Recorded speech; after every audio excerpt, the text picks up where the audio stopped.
Imagine buying a tech startup for 4 cents and within 3 months, watching it hit $19. That's a 40,000% return. But the euphoria didn't last. The price plummeted, erasing 98% of those gains, crashing back to earth. When a drop like that happens, it usually means one of two things. Either the project is completely dead, or it is quietly laying the groundwork for a second run. The project we are looking at today is called MYX Finance. To understand what's actually going on here, we must evaluate it exactly like an explosive Silicon Valley tech startup. Because if you want to know whether a company can survive a massive crash, you have to push all the market hype aside and look directly at the actual product they are building. At its core, the product MYX is building is a next-generation trading platform. On a traditional exchange, a middleman holds your money. You give them your funds, they let you trade, but they also have the power to stop you from withdrawing.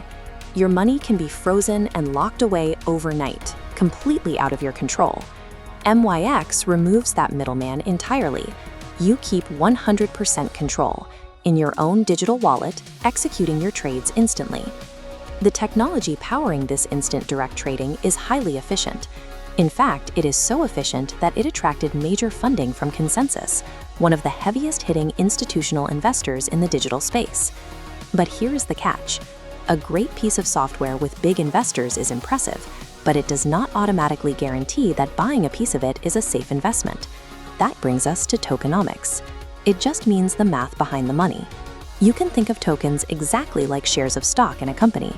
This chart shows the absolute limit of shares for MYX, a strict maximum supply cap of exactly 1 billion tokens. Today, only 25% of those tokens are out in the wild, being traded. The other 75% are still locked away. In the stock market, we call this a dilution risk. If a company suddenly creates and sells millions of new shares, flooding the market, the value of your original shares drops because there are so many more available. Because 3/4 of the MYX supply is waiting to be unlocked and sold, that creates a massive constant pressure on the price. That enormous shadow inventory of locked tokens acts like an invisible anchor, constantly dragging down the total valuation of the project. Which brings us to the actual price of a token today.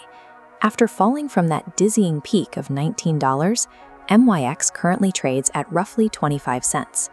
This minimalist chart shows recent market activity, a flat line followed by a sharp 70% spike upward, triggered by their upgraded software and Consensys funding. But the price hits a hard ceiling in the 40 to 50 cent range. Sellers stepped right back in. For traders, breaking firmly above that 50-cent line is the real test. Crossing that specific threshold is the proof required to show the project is in a true recovery, rather than just enjoying a temporary bounce. So, how do we grade this startup? We have to place the facts on a scale and weigh the positives against the negatives. On the positive side, the underlying technology is fast, reliable. Supply still waiting to hit the market is a serious hurdle for the price to overcome, and you cannot ignore the 98% crash. Whether the technology is good or not, this project is still fighting to survive the fallout of a burst bubble. Taking a position here means making a very specific bet. You are betting that the sheer strength of the software can outrun the gravitational pull of its own financial structure.